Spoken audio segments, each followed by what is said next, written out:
Good morning. I'm Mitchell Moss, the director of the NYU Rudin Center for Transportation. I'm pleased to have so many of you join us today for this panel discussion about micromobility and how safe it is as cities reopen.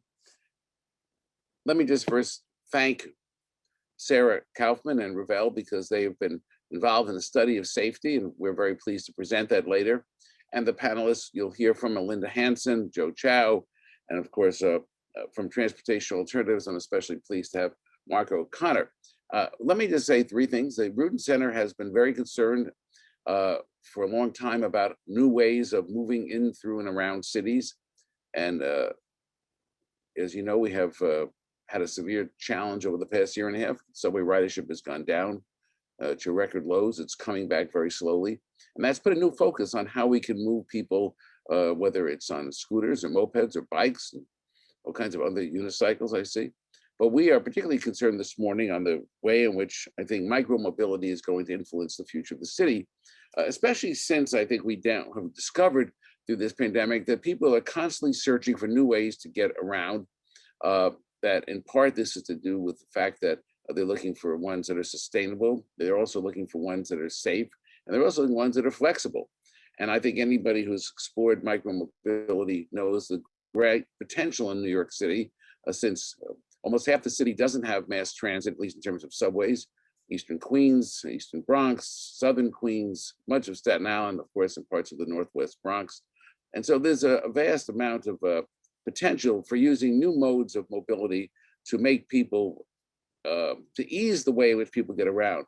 And during the pandemic, we found this. We found that bicycling had increased. We found there was a kind of a grassroots rise in the use of mopeds, that there's been a shocking kind of increase in the scooters, and I'm sure you've seen them all around from people of all ages. And I just want to point out today, we're going to explore this. And I want to thank, as I said, Sarah and Ravel for taking the initiative to put the session together. And I want to thank the panelists, especially Melinda, Marco, and Joe, because this is the beginning of what the Rudin Center is going to be focusing on. How do we deal with the future of mobility in New York City? We know that there's a limit to how much financing there is going to be available for mass transit expansion, especially if Gateway and Second Avenue Subway get federal funding. We're going to have to be more creative, and I think micromobility is going to be a growing and more central part of the way in which New Yorkers adapt in the coming years. And so let me now turn it over to Sarah Kaufman, because we want to have discussion. I don't want to speak any longer because we have a panel, we have a presentation report, and I hope then we'll have Q&A. So Sarah, I want to introduce everyone. She's the Associate Director of the Rudin Center. She's been a pioneer in looking at the ways in which mobility affects women, affects those who are disabled, and most important, of how we adapt to crises, whether during Superstorm Sandy or during the pandemic. Sarah led our big project on how mobility was affected during the pandemic, and she continues to be a pioneer. And as you may know, the mayor has just appointed her to the commission to deal with for hire and taxis, one of the most controversial kind of areas of the city. And so I think you should know that we're delighted that Sarah is now putting her energy on micromobility. Sarah, it's yours. Thank you. Thank you, Mitchell. And thank you everyone for coming. And thank you to Rebel for your support of this event. For the next few minutes, I'm going to present results from a safety study that'll be released next week concerning the safety of Revel mopeds. And then we'll jump into the panel with our exciting panelists, Melinda, Marco, and Joe. So I'll just present some highlights from this report for now. As you may know about Revel, there are about 8,000 shared electric mopeds in 5 cities, New York, Miami, DC, and the Bay Area, which is comprised of actually San Francisco and Oakland, although the Berkeley system is incorporated into the Oakland system. Usage skyrocketed in 2020 because the mopeds were seen as a great socially distanced form of transportation. They were also a novelty in most US cities. There were 2.2 million trips in New York City in 2020, which is a huge number. In the other cities in 2020, they averaged about 100,000 trips. And this is all among staggered launch dates and shutdowns due to COVID and other reasons, which I'll get into shortly. You can see here this chart of distribution of trips and the huge rise in popularity in New York City during the COVID-related shutdowns.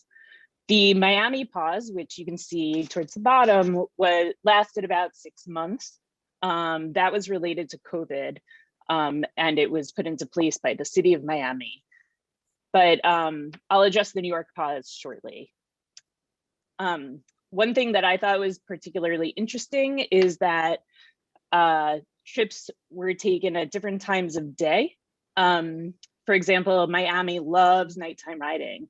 And although New York does as well, the New York Revel system is the only city where there's an overnight shutdown of the system. There are a lot of these ridership nuggets in the report, so I encourage you to read through it. Another interesting point is that San Franciscans tend to ride for the longest distance and the longest time.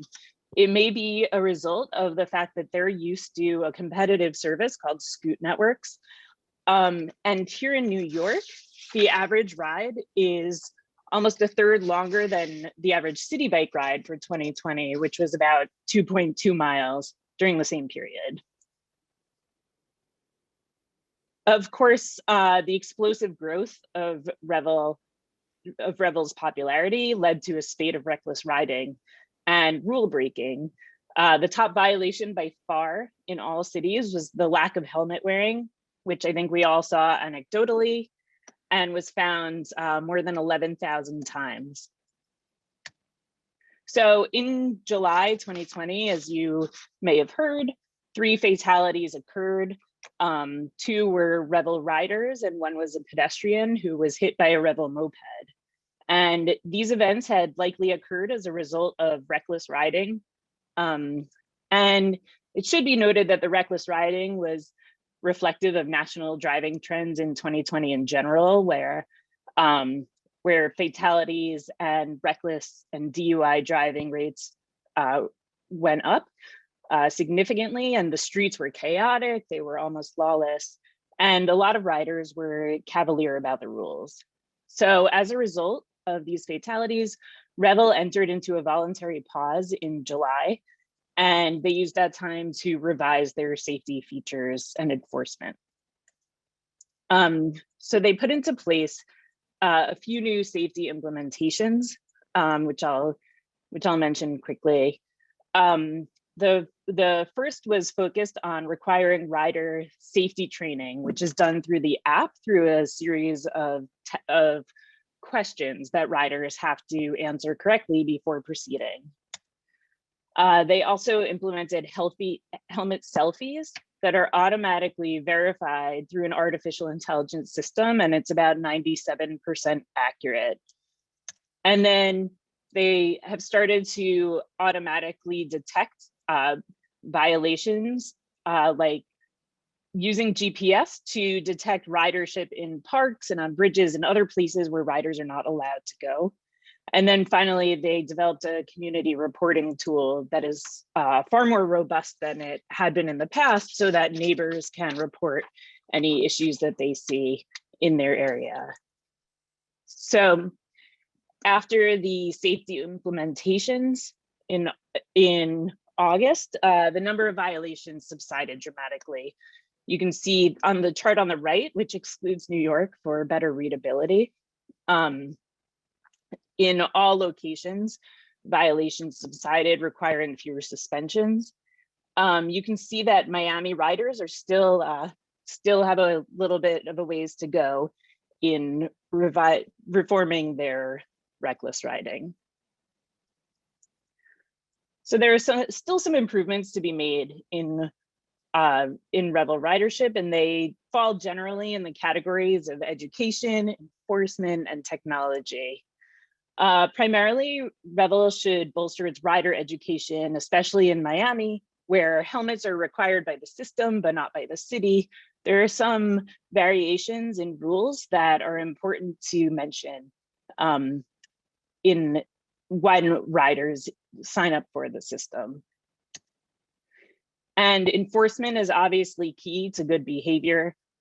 So when riders commit minor violations, rather than going immediately to a suspension or a warning, Revel should require these riders to undergo further training as a step before suspension. And in the category of technology, Revel should continue to improve upon GPS detection to have more refined results that account for more sidewalk and bike lane riding, as well as helmet detection rules. So those are just some of the safety initiatives, and they'll be a jumping off point for this morning's discussion in terms of safety of micromobility in general. So now I'd like to invite this morning's panelists onto the virtual stage to discuss their important work that they've been doing in keeping micromobility safe. So please join me in welcoming Joseph Chow, who's the Assistant Professor and Deputy Director of C2 Smart University Transportation Center here at NYU, Marco Connor Diacqua, the Deputy Director of Transportation Alternatives, and Melinda Hansen, the co-founder and principal of Electric Avenue. Great. So I want to start off by asking all of you about the work you've been doing in this area. We're so fortunate to have you with us, and you've all been doing some really interesting work concerning micromobility. So let's start off with you, Joe. What is the importance of micromobility to cities reopening after COVID? And what have you been doing in this area? Yeah, thank you, Sarah. So I'm delighted to be here and participating in this panel. My lab does a lot of research on the operations and design of urban transport systems with behavioral considerations. And there's a big focus on sustainable mobility as a service ecosystems, in particular considering micromobility options. So we've done a couple of studies looking at, for example, city bike, looking at e-scooter deployments, and how they relate to both the built environment in terms of the built infrastructure, as well as looking at how they relate to existing transportation modes and how they could potentially impact them. For example, one of our prior studies looked at data from city bike usage from 2013 to 2016, and we were able to show that for every mile of bike lane that New York City was putting into place, it resulted on average in additional 714 city bike trips, weekly trips. And so we were able to explain that relationship. More recently, we published work on trying to relate e-scooter deployments to the existing transportation modes in New York City. The premise is that there's already a marketplace of various modes like biking, walking, city bike, carpooling, taxi, auto, public transit, both direct trips as well as access trips to public transit. And so the way we went about with this was that these different trips have different spatial patterns associated with them. And we wanted to see if there was a way to kind of link those spatial patterns statistically with potential trips that would arise. So we took data from 4 different cities, looking at Portland, Austin, Chicago, and Hoboken as well, based on some data shared with us from online. And we developed a forecast model to relate e-scooter trips to various factors, including the e-scooter fleet size. So for example, we were able to project that each additional 1% increase in e-scooter fleet size would contribute to about a 0.78% increase in e-scooter trips. So using that model, we incorporated it into the New York City, Manhattan area. And by relating those forecasted trips to the various existing modes, we were able to show that the potential growth of e-scooters in Manhattan in the future would contribute to substitution effects with carpooling, like 32% for carpooling, biking, taxi, walking, and auto trips as well. We saw that there wasn't as much of a direct linkage with public transit trips in terms of competition, as well as with city bike trips. In fact, the patterns that we saw from the e-scooter trips were quite different from the city bike existing trips. So that suggests that maybe there might not be as much direct competition between those. We've also looked at another study during COVID on the potential this rise in micromobility. And we were able to confirm that, as well as explain that rise in micromobility due to not just restrictions in transit service provision, but also because of the behavioral change that travelers were more concerned about making use of shared use systems, and as a result, they were switching over to micromobility services. So those are some of the studies that we've done, and working in the area of traffic engineering, transportation engineering, we can also talk a little bit more later about the implications of data usage for conducting studies on safety treatments for micromobility. Thank you. Thanks, Joe. That's really important work that you've been doing, and I hope we can make use of this model going forward as to help us make future plans for transportation in New York City. Marco, please tell us about your work at Transportation Alternatives in the area of micromobility. Absolutely. So thank you, Sarah. So Transportation Alternatives, we are a nearly 50-year-old advocacy organization based in New York City. We advocate to make our streets safe, livable, and inclusive for everyone. We work to promote walking, biking, and public transit as the best transportation alternatives. And we are present throughout New York City with more than 8,000 dues-paying members. So we've seen during the pandemic just how popular bike share is. We've seen how popular Revel moped use has been. In New York City, bike share really has proven itself as probably the most resilient transportation option. And that tells us a lot about what people want. If you make a fun, healthy, fast, and environmentally friendly transportation option easy to use, then people will embrace it. We've seen that with bike share, with moped share. So make it easy to use, break down the barriers to their use, ensure convenient parking, and a host of other measures. I want to share an initiative that TA and a large coalition of more than 140 partners have initiated, called 25 by 25, which is a challenge to New York City's next leaders to reallocate 25% of our street space from car use to space for people. The reality is that our street space is finite, but right now, 75% of that space is inequitably devoted to parking, to storing, and the movement of cars. And this comes at really the expense of everyone else who are pushed to the margins of the street, people walking, biking, strolling.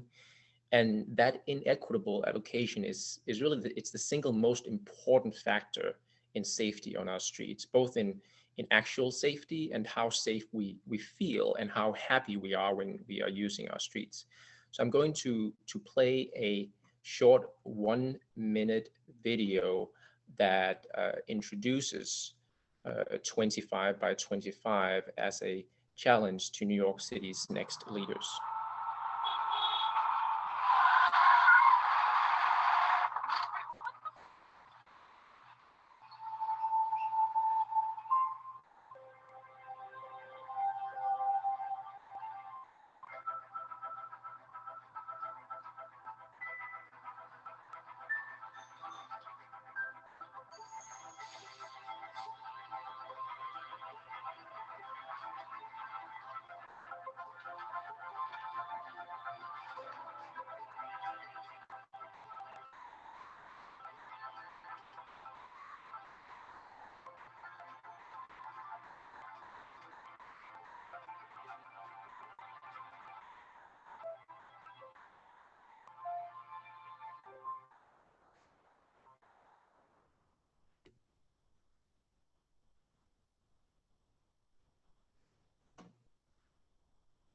So that is in a nutshell what 25 by 25 is about. And we're going today to talk about a number of safety aspects around micromobility.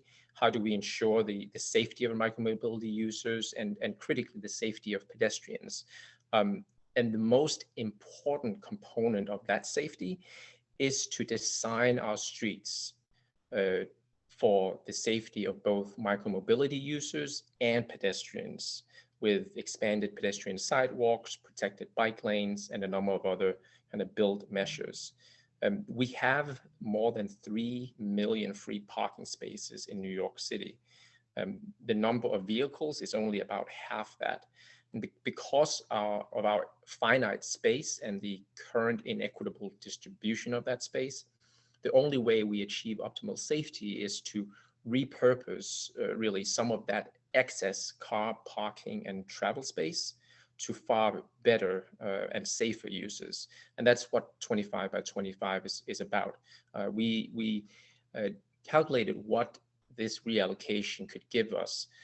It could give us 500 miles of protected bus-only lanes, 500 miles of protected bike lanes, so that every New Yorker lives within a quarter of a mile, easy walking distance to a protected bus lane or bike lane, and a number of other measures that will help achieve all the goals that we have as a city.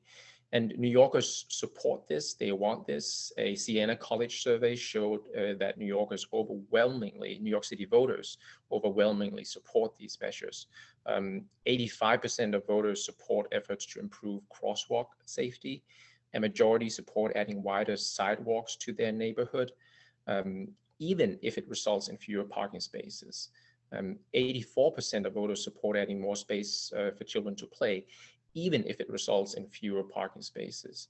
So streets are the single largest public space in our city, and our current allocation of street space is fundamentally inequitable and harmful. It's really a detriment to every goal that we have as a city. So 25 by 25 is a challenge to our next leaders to prioritize people and safety over cars, and truly, to make micromobility safe, we also need this reallocation of space. Thank you. Thank you, Marco. That's such an interesting way to think about this, and such a good angle is reclaiming the space for kind of more human scale uses. And so I love this approach that you're taking. Melinda, I know that you've been working on micromobility in a lot of different ways. So I would love to hear what you have been working on and what you'd like to share today. Thank you so much for having me. I am the co-founder and principal of a small mobility strategy and public affairs firm called Electric Avenue. We're based in New York City. We work with clients in the private sector, in government, in nonprofit organizations, and essentially are just interested in working with anyone who's trying to move trips away from cars and onto smaller vehicles, primarily small electric 2- and 3-wheelers. So the initiative that I've been most involved with in New York City specifically is one called the Equitable Commute project, of which actually every other organization on this call is also a part of this coalition. The goal of the ECP is to get corporate involvement to create a fund and provide a 50% subsidy for the purchase of micromobility vehicles for 10,000 frontline workers in New York City. We already have subsidy programs in place for electric vehicles. Those tend to go to people who are wealthy and who probably would have purchased an electric vehicle with or without the subsidy. About a third of the subsidies at the federal level for electric cars are going to Tesla, which is the highest value company in the world. And of course, we also know about some of the issues with car ownership around predatory lending, all of the issues and the headaches that cars are creating in cities, and a new way forward is needed. So the ECP is focused on really piloting a subsidy targeted toward frontline lower income workers in New York City. So first and foremost, we'll get the bikes out there, we'll match them. We're working with a number of organizations across the city, including Bronx Works and Montefiore and Urban Health Plan, to match workers with those bikes.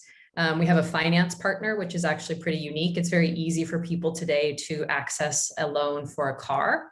It is a lot harder to get small amount loans, and especially for folks who may have not much of a credit history. So we're partnering with Spring Bank, which is a B Corp focused or based in New York City, to work to provide workplace loans for folks who are interested in participating in the program, which is kind of a unique new service that's part of this. At the same time, we see it as a really good opportunity to really expand the jobs and the infrastructure that's needed to support much more micromobility usage. So we've seen that bike parking is a really big problem in our city. We need to expand bike parking. So as part of this coalition, we're also working on partnerships with Unipod and others to get more secure bike parking around the city for participants in this program and beyond. Same goes for charging infrastructure. We're working with an organization called Swift Mile, who does charging infrastructure for small electric vehicles, similar to what is already in existence for cars. So we're working with NYU as part of this program to really help us track the metrics, understand the mode shift, understand how many car trips are being replaced, what other modes people are replacing micromobility vehicles with.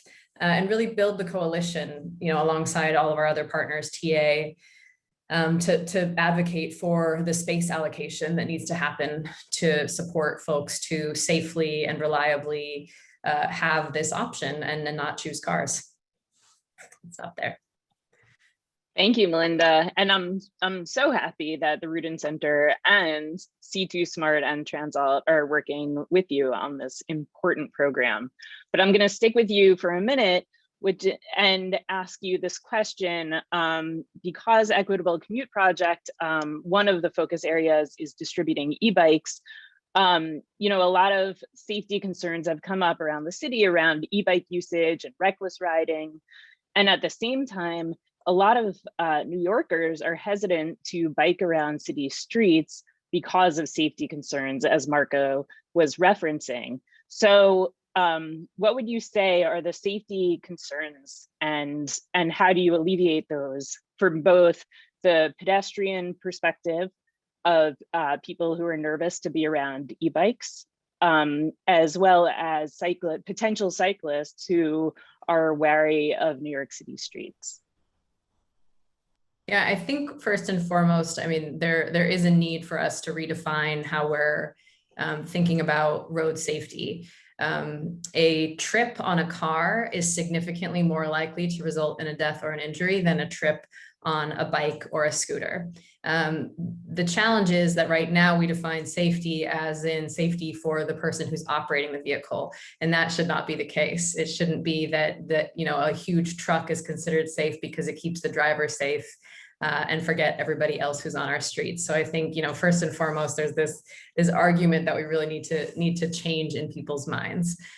Second, I think a lot of the behavior that we're seeing from some e-bike riders today, especially the complaints around riding on sidewalks, is simply a result of there not being infrastructure. Anyone who rides a bike or an e-bike or an e-scooter in the city does not want to ride on the sidewalks. It's just only done typically when it feels like there's a real safety need to do so. So the solution, as Marco emphasized, really here is going to be better connected and protected infrastructure. When every mode has a space on the street, it makes our streets work much more efficiently. It ensures that everyone feels safe and is indeed actually more safe, reduces conflicts between modes, and just keeps traffic more organized so that vehicles or people traveling similar speeds all have their own specific designated lanes. So that's really the key to the safety issue here. Thank you. And Marco, are you seeing the same trends? Would you agree with Melinda about the safety needs that she mentioned?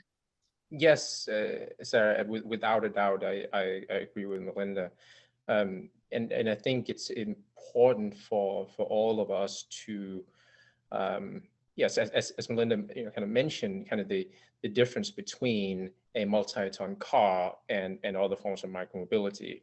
A moped scooter like a Vespa or Revel is not the same type of at the same time of micromobility as an e-scooter or an e-bike. An e-bike weighs about 50 pounds, a moped weighs around 200 pounds and travels at higher speeds. So the regulations are going to be different for a moped than an e-bike or an e-scooter that weighs far less.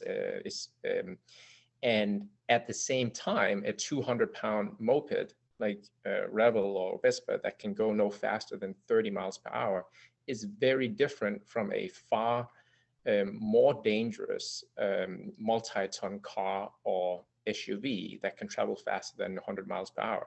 We are regulating wisely the kind of the top speed of these micromobility devices, particularly the electric ones, with speed governors that make it physically impossible to travel faster than 15, 20, 30 miles per hour, depending on which mode it is. But we, city planners, regulators around the country think nothing of the fact that we have multi-ton bullets of steel on our streets that can travel in excess of 100 miles per hour, right? And the other point I want to make is that when we talk about safety on our streets, we need to talk about both safety for micromobility users and other road users, of course. And we also need to ensure that our policies are data-driven and recognize that the most pressing danger on our streets are not micromobility, it is cars, SUVs, and trucks on our streets. While of course we need to ensure that pedestrians feel safe. And the built environment is the way that you do that. And I'd say, there are many benefits to all forms of micromobility, including mopeds compared to cars, environmental, personal health, public health, space-saving reasons, ease of transportation, and access to various opportunities that micromobility provides. And the more people who use micromobility and the fewer people who use cars, the better. And we've seen in various places with, for example, e-scooter share, that they replace car trips at very high rates. In some places, as high as users reported, that 36% of e-scooter share trips would have been taken in a car instead. E-bikes have been shown to replace car ownership and car trips at higher rates than traditional bikes. And so when we regulate these devices, we need to do it in a way that encourages their use to move people away from cars and onto micromobility, and regulate in ways that does not put up unnecessary barriers for their use. Thank you. That's a really important point. And it is also important to note that pedestrian fatalities and injuries are happening at higher rates in lower income neighborhoods. So when we talk about safety, we're particularly talking about kind of an equitable distribution of safer modes.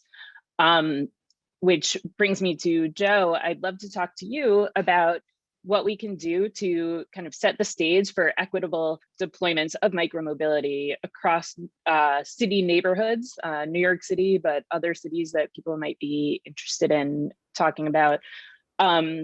And how can we encourage safer behavior and more access to these modes across neighborhoods of varying income levels? Yeah, so I agree with both Marco and Melinda on the role that the built environment definitely plays in this, and trying to establish better regulations and rules around how the micromobility can, and the way that they also differ in terms of the faster mopeds versus the scooters and shared bikes can actually impact this. Right? So looking at this from a traditional, like a traffic engineering point of view, when evaluating the safety of various treatments and designing these treatments to make the road safer, typically they're very data driven, like Marco mentioned earlier, and yet with this technology right now, it's still fairly emerging, and we don't have as much data available.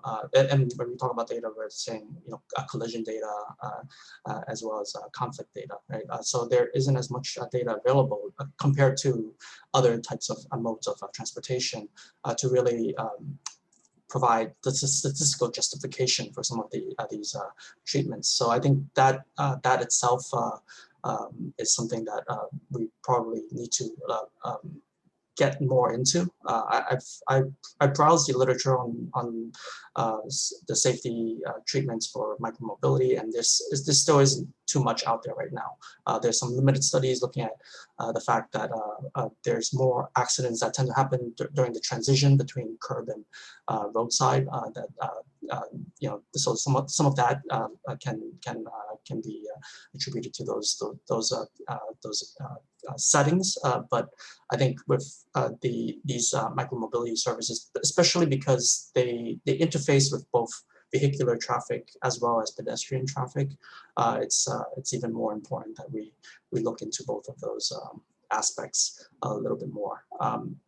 As regards to equity considerations, we've seen, especially during COVID, the usage of e-scooters is very distinct in terms of different user groups, right? So like, for example, essential workers, which tend to be a more lower income, but they're using more of these e-scooter services, and they're not just using it during the peak travel periods, they're also using it during off-peak travel periods. And so I think in trying to address the equity issues, we really need to look broadly at what kind of data is available for different user groups, different population segments, right? To really address this issue up front.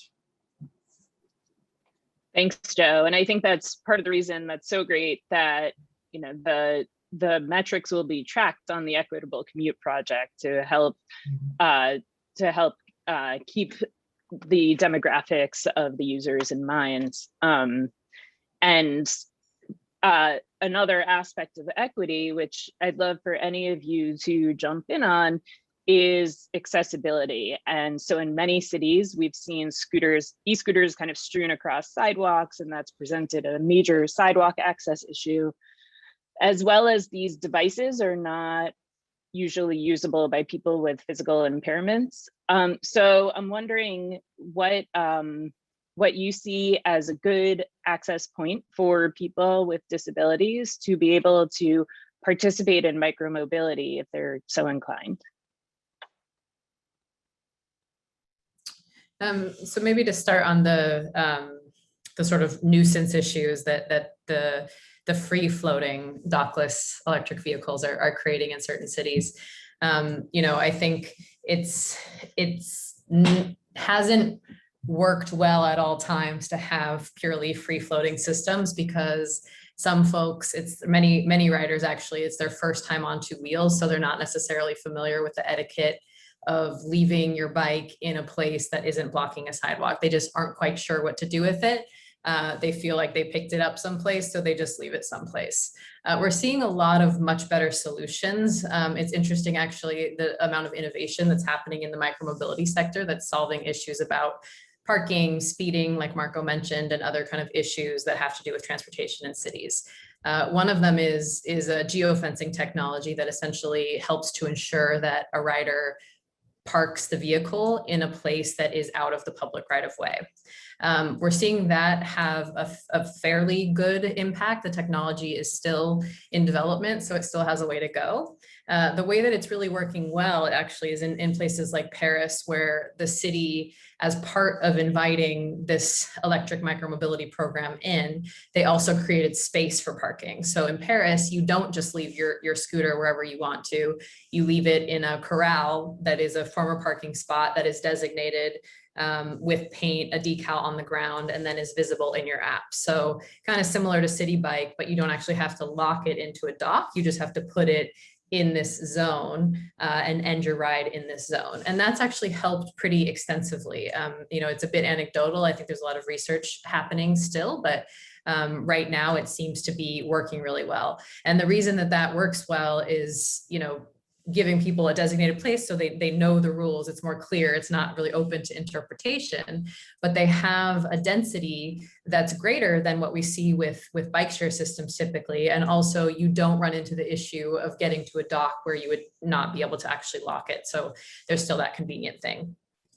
And then I guess just quickly on the accessibility issue beyond the sidewalk kind of hazard stuff, I think increasingly there's a recognition that wheelchairs, that micromobility is a mode type that has a lot of different uses, and there'll be a lot more new types of vehicles.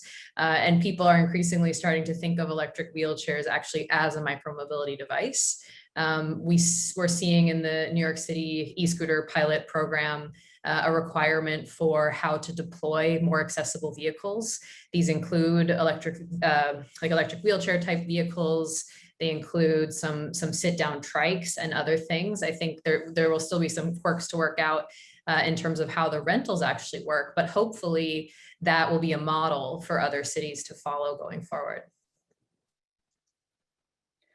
Thank you, Melinda. That's a really great point. I'm wondering from any of you, what might be the relationship between the growth of micromobility and the use of public transportation? Some people claim that there is a competition, between riders of public transit and riders of micromobility, especially because people tend to see e-scooters, e-mopeds, and bikes as an opportunity to commute in a socially distanced way. Whereas public transit obviously is not. At the same time, you can obviously travel much farther on public transit. So I'm wondering what you all have seen in your observations in terms of micromobility being a competition or complement or some combination of the two to public transportation. Yeah, I can talk about this a little bit. Yeah, we also noted that there's potential competition between like micromobility and public transit in our COVID study. But knowing that with the micromobility, the trips tend to be much shorter. And so in a way, there's also opportunity for them to be complementing public transit as far as providing the access trips to and from the transit stations. So one of the questions that we were looking at in our e-scooter study was to see if this was the case. Although unfortunately in the model that we developed, we didn't have as clear of a relationship that we could tie to looking at public transit. But I think with further study, that's something that we can probably illuminate a little bit more on. Yeah, and I'll just add to that. We see bike share, other forms of micromobility share as something that should be an integral part of our transit system, and to a significant extent, certainly City Bike in New York City is, even though it is a privately operated system. We should have public subsidies of bike share and other forms of micromobility. Certainly, bike share in New York City is ripe for that, and it's necessary to have public subsidies in order to have truly equitable bike share throughout New York City, particularly that is dock-based. And we see, and so with this competition, right, I think it's only a competition if you see micromobility and e-scooter share, bike share, et cetera, pitted against public transit as it currently is with buses and subways. But I think it should really be viewed together as public transit as a whole. And if we publicly subsidize both forms, we will start to see it as that and as complementing each other, as Joe mentioned. And we are subsidizing so many other forms of travel. We are subsidizing car use, car infrastructure. We are subsidizing gasoline, oil in the US to an extreme degree. And again, this is also something that New Yorkers want. In the Siena College poll that we commissioned, 63% of New Yorkers support subsidizing things like bike share in New York City. So to truly have equitable micromobility share, we need to do that. We need to subsidize it, and long term, we need to integrate it into our public transit system as it currently exists. I wanted to also follow up quickly on this too, because when we talk about competition in public transit, we shouldn't assume that public transit itself is very rigid. With these micromobility services, if they're serving many of the short distance trips, public transit, or at least the fixed route lines and routes can readjust themselves in terms of maybe perhaps spacing out stops, for example. When we look at the stop spacing in New York City for bus routes, they tend to be much shorter spacing than the average spacing in a lot of other cities, particularly in Europe. And so perhaps this is a way for us to consider complementing the micromobility a little bit more, especially if the subsidy is to be shared between the two services to adjust the fixed route services accordingly. And maybe just to add to this, I think something that we're probably all paying attention to is some of these recent articles about how the millennial subsidies are over. And so like Uber and Lyft, which have actually been, data-driven showing that they've been taking a lot of trips away from transit. Trips on those apps are now increasing, 30+%. So I think the poaching from those modes of transit is going to decline as people decide that it's not worth the cost. And so, having micromobility come in at a time when people are open to alternate modes, of course, not just because of that subsidy changing, but also just with the city reopening, people being more open to behavioral changes now that something is, we're going back to work. I think it's going to be interesting to see if there's even a greater uptake of City Bike, of Revel, of the e-scooters, and of course of people's individually owned transportation micromobility modes. Those are great points. And Marco, I especially liked your point about essentially, and I'm paraphrasing here, about broadening the definition of public transportation to include these micromobility modes, no longer thinking about public transportation strictly as trains and buses. So I think that's really interesting and a really important discussion to have going forward. I'm going to ask you all one final question and then we'll move on to audience Q&A. So for people who are attending who have questions to ask, you can put them in the Q&A at the bottom of your Zoom window. But while you load in those questions, I'm going to ask each of you what New York can learn from other cities. Who's doing it right anywhere in the world? What are they doing right in regards to micromobility? And Melinda, I know you already spoke about Paris, but you can expand on that if you'd like. But what do you think is a goal that New York and potentially other US cities should aspire to in ensuring safe and equitable micromobility introduction? So Melinda, I'll ask you to go first since you had already introduced Paris. Sure. Yeah, I think there's a lot of great examples of what Paris has been doing. The mayor took a lot of heat years ago for introducing a lot of bike lanes. During the pandemic, Paris did these COVID lanes similar to what New York City has been doing. that attracted a ton of new riders. Something like 50% of all bike riders on those new lanes had never taken bikes before. And then the mayor won election, Anne Hidalgo re-won election off of that platform. And so I think that goes to show that the role of political will and commitment plays in making these things happen. People are absolutely going to complain. That is without a doubt anything new that changes in a city, people are going to complain about, but having that kind of political willingness and commitment is crucial to making this happen. The other thing I think, the 15-minute city concept has been really popular and taking off around the world, but I actually, in plenty of ways, prefer transportation alternatives 25% by 25%, because sometimes I think the 15-minute city concept can be a little bit nebulous. It's unclear, what we're talking about and what that would actually look like on my neighborhood.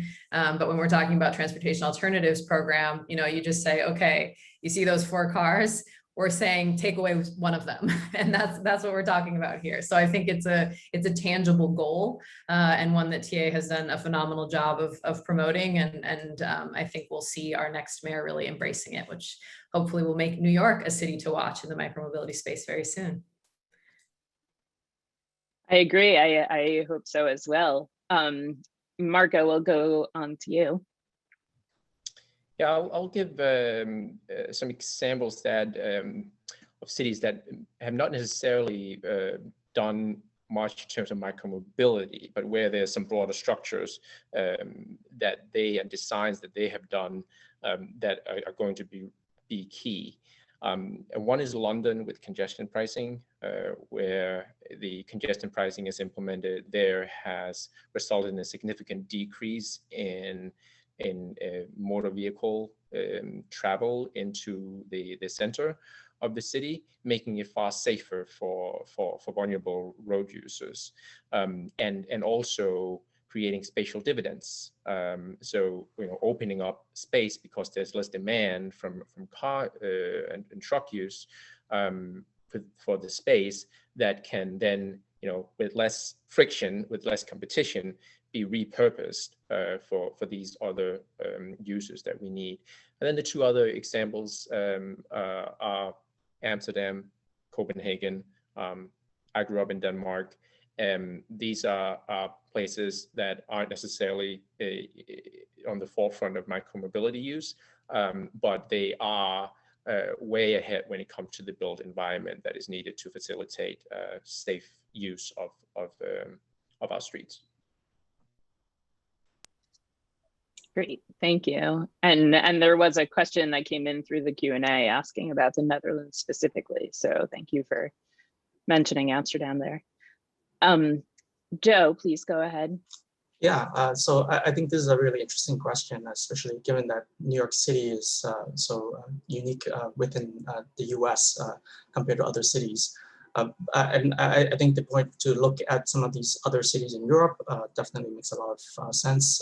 I think also in Asia and China particularly, a lot of micromobility initiatives have been adopted in recent years, and I think we can learn a lot, both from the successes as well as the failures. I think there's a lot that can be learned from that.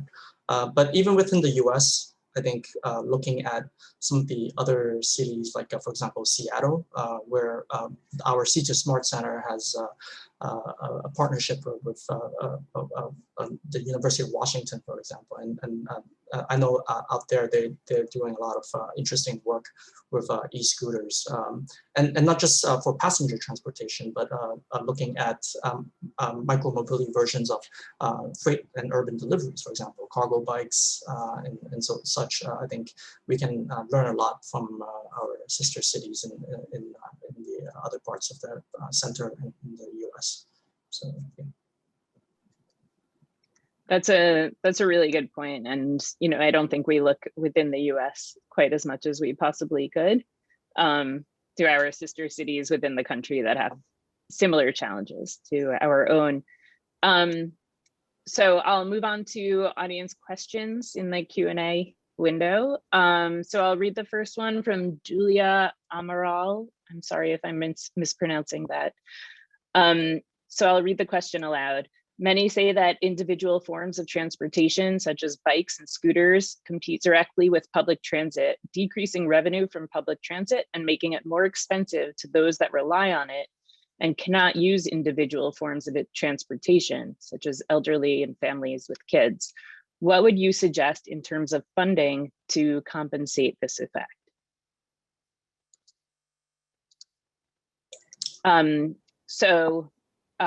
Marco, I see you've unmuted, so we'll jump to you, and then Joe, go ahead. Yeah, So you know, Marco will start. Going back to what I mentioned earlier, that micromobility use and public transit should be viewed as complementary, and it's the problem is not micromobility and public transit as it currently exist kind of competing against each other. It is those two forms versus the dominant use of space on our streets. So right now,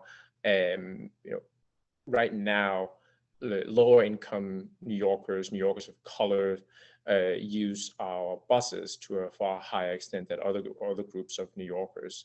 But we have dismal bus service and speeds in New York City that cause healthcare workers in New York City to have the longest commute of any group in our city, an hour on average. That is not acceptable. And if we reallocate part of our surface street space to dedicated protected bus lanes and busways, we can undo that and open up our city, make it easier for people to travel. And that's how we should view this. We should not view this in the narrow way of these different very beneficial uses of forms of transportation, public transit, buses, subways, and micromobility as being pitted against each other. And just also I want to reemphasize the need for publicly subsidizing micromobility share.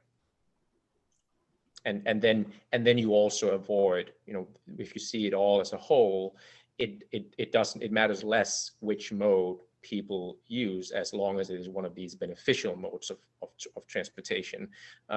And if we can have fewer people in rush hour use the bus or the subway, that's not necessarily a bad thing. Yeah, I was going to echo what was just said. Basically, the idea that the transit and micromobility should be considered holistically as one subsidized service. The issue, I think, is if we're doing that, potentially this could lead to setbacks for some user groups, as mentioned here, with like elderly or families with kids, etc. And what we should consider then is in this kind of subsidy policy to also consider ways to potentially compensate or at least to discount or provide some kind of distribution towards those groups as well. And that could be through fair discounts or maybe reductions in price for some of the alternatives, alternative short distance service that's provided that doesn't restrict to a single individual form of transportation. Those are great points, and I do want to chime in with the one other aspect that I love from Paris, which is their program called Petite Ville, which is the children's version of the bike share in that city, which is mainly around the parks area, but allowing children to participate in micromobility really takes a significant burden off of caregivers who may struggle with using micromobility while they have to transport children. And the more accessible micromobility modes that are emerging, as Melinda was saying, will also potentially be beneficial to people who are elderly, who may not be able to walk a long distance, but may be able to use a boost for part of the way, for example. So I do think that micromobility is starting to serve this population, but in agreement with the question, public transit has a long way to go in terms of serving these populations as well. So, so it's an important question, not detracting from public transportation for micromobility, but it does seem like we're all working towards the same ends. I want to move to the question from Katya Megiorin. I'm sorry, I'm terrible at pronouncing names. The question is, what is the attitude of New York City towards micromobility? Is New York City investing to reform the current mobility system?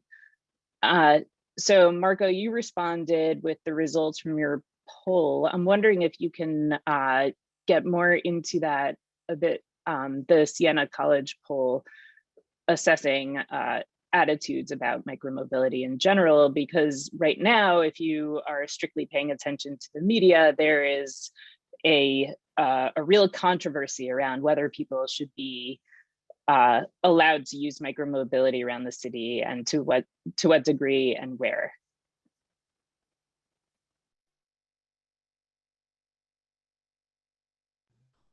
Sorry, I was trying to unmute. Yes, so I'm just gonna bring up some of the more detailed results of the polling. So, as I mentioned, the polling by Siena College shows overwhelming support among New Yorkers for making our streets, bike and pedestrian friendly. 63% of New York City voters said they support subsidies to promote cycling in New York City, including City Bike, and a majority support, a large majority support protected bike lanes, building more protected bike lanes, safe space for pedestrians, widening sidewalks, pedestrian islands, protected bus lanes, dedicated bus lanes, daylighting intersections as well, and making intersections safer, which is where most vulnerable road users are injured. It's at intersections, often crossing the crosswalk with the light. And another takeaway from all of these survey results are that in most of these areas, Latinx New Yorkers tend to support them at significantly higher rates than other New Yorkers. Lower income and middle income New Yorkers tend to support them at higher rates. And I think that tells us also a lot about where in our city we have some of this safe infrastructure, where people have access to parks, et cetera. It is the places where we have transit deserts are in lower income, majority Black and Latinx parts of our city. Thank you, Marco. That's a really interesting perspective, and really important to keep in mind that opinions about micromobility vary among different user groups, and it's not as definitive as you might believe from media reports. Thank you. We have two more audience questions that I want to make sure we get to. The first one is from Hector Landis about the seasonality of micromobility. And the question is, what could be the transportation alternative during winter to avoid seeing a seasonal rise of car traffic or metro overload? So Joe, I'm wondering if you can look at this and tell us what you've seen in terms of seasonality of micromobility. Yeah, I've seen so far with at least with City Bike, it's been a couple of years since it's been implemented, and it's been very successful, even during the colder seasons. And similarly in other cities in Canada, for example, where winter conditions can be a big issue. So I think with implementing other micromobility options, that there shouldn't be it's definitely something to think about, to design around, but I don't think it would be too big of an issue. Right now, the existing like transit service and road infrastructure can already support the travel without these micromobility options in the previous years. So it's a matter of just being able to adapt and adjust for it. Yeah, and I think when you look at cities with better established micromobility infrastructure, I think people are willing to deal with only a certain number of inconveniences when it comes to their transportation choice. So if you're feeling unsafe and it's also raining, that may make you choose something else. But if you take the safety component out of there and it is actually a pleasant ride minus the rain, people will figure out ways. Typically in Denmark and other places that have strong cycling cultures, they say that there's no such thing as bad weather, just bad clothing. And the other thing to mention there is the electric vehicles, so Revels and electric bikes can also help in this regard, because with cycling, if you're going to be building up a sweat, that might change what you actually wear, versus if you're on an electric vehicle, it's easy for you as a New Yorker, you just have your overcoat, you have your hat on, and you hop on one of those, and it's essentially the same temperature feeling as if you were walking. So I think it's less of an issue, and that will become more apparent once we have better infrastructure that kind of takes away this safety and convenience concern that people have. So therefore, they would only be dealing with the weather component. And just to add to that, another point I just realized might be looking at the electric scooters and mopeds. The charging can be potentially an issue during the cold weather conditions. So I think that might actually be something to be thinking about a little bit more. So.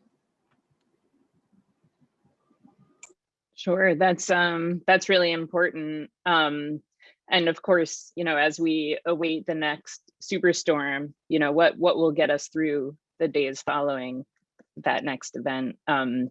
So it is a very important question on both a day-to-day basis and on an emergency planning level.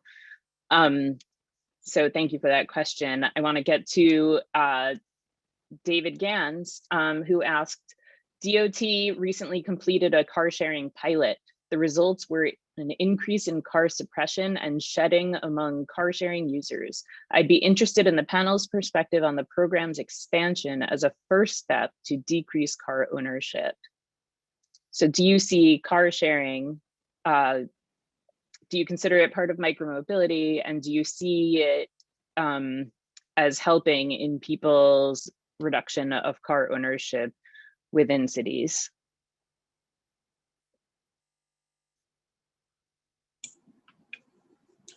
I guess I've been more excited about car sharing that uses much smaller vehicles. I mean, fundamentally, we're just very space constrained in this city. So putting more cars out is not a long-term solution. Now, I think the data suggests that well-established car sharing programs can help to encourage people to get rid of their own personal car, but it has to be a pretty high concentration if those folks are going to actually be willing to do it. I think the thing that may end up being much more promising is smaller vehicles. So instead of it being, a sedan size car, something that's more of like a rickshaw, like what you see in India or other countries all across Asia, just a much smaller profile that is an enclosed vehicle. So you have the comfort of the temperature regulation. You can put your bags, your groceries, even your kiddo potentially in them. But it's a much smaller footprint that makes way greater sense for having it parked around the city for people to actually use it, and really does meet most people's needs for the types of trips that we see across New York. Yeah, I was going to also respond.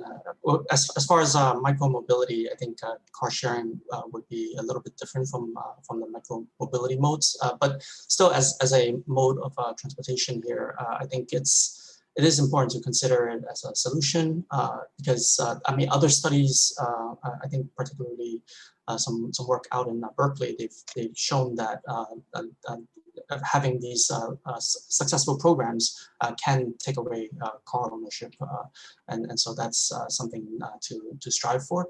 But on the other hand, I think one of the weaknesses of these systems is that they tend to be very difficult to maintain as far as economically for them to be sustainable, because it's very costly in terms of managing their operations so that they can be justified for these various transportation providers to actually operate. So maybe that's another area that if there's a subsidy plan that's considering a wide range of different mobility solutions, it can be something to consider in addressing some of the needs mentioned in an earlier question about how some users might not be able to make use of the individual transportation modes like micromobility, and so car sharing could be a potential alternative for that. That's a good point.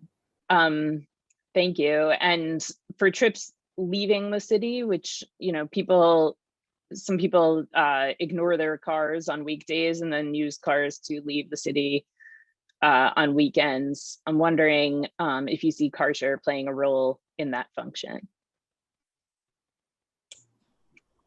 Yeah. Sorry. I'll just address that quickly. So in fact, we had done a study recently using data from BMW Reach Now prior to them vacating New York City. And so we had access to their car share data. And what we saw was that the use of car share was very bimodal. And so there's a lot of trips that are very short distance trips that are being made, but there's also a lot of bookings that tend to have very long durations.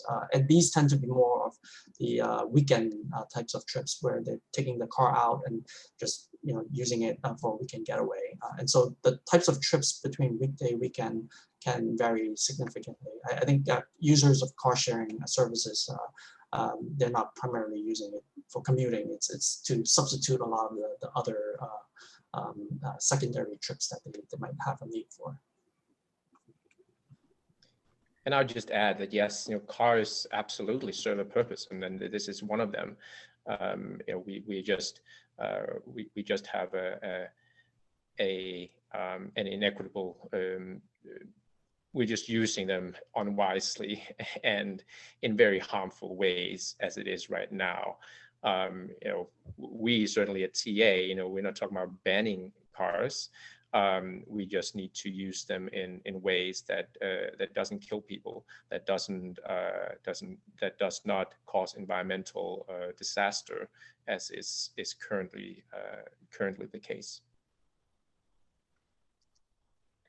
Thank you. Those are really helpful answers. I do want to get to the last audience question, which is from Doug Benison, and it's about trip chaining. How do you envision integrating the planning of trips by commuters using both micromobility and traditional mass transit mode? So because micromobility covers a limited distance, what do you see as the integration of these modes for regular commuters?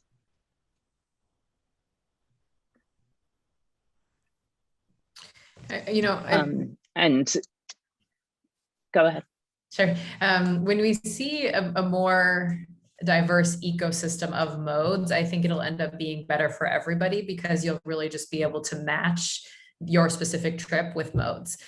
With the right mode or modes. So I think, when we look at the data of travel in cities, trips actually tend to be pretty short. I think in New York City is a little bit different, but in the US wide, it's about 60% of trips, of all car trips, are currently under 5 miles. A moped, the ideal distance for that is 5+ miles. An e-bike, biking 5 miles or less is an easy thing to do. An e-scooter probably tops out at closer to about 3 miles. So those modes can all serve a lot of different specific trips, but even more so when we think about, the 2.5 million New Yorkers that live pretty far distances, not within a convenient walking distance from some of our best transit, especially the subway. There's a lot of New Yorkers who don't have great access, and micromobility could serve and fill an immediate need that would just make it much quicker for them to access some of the best transit that we have to offer here.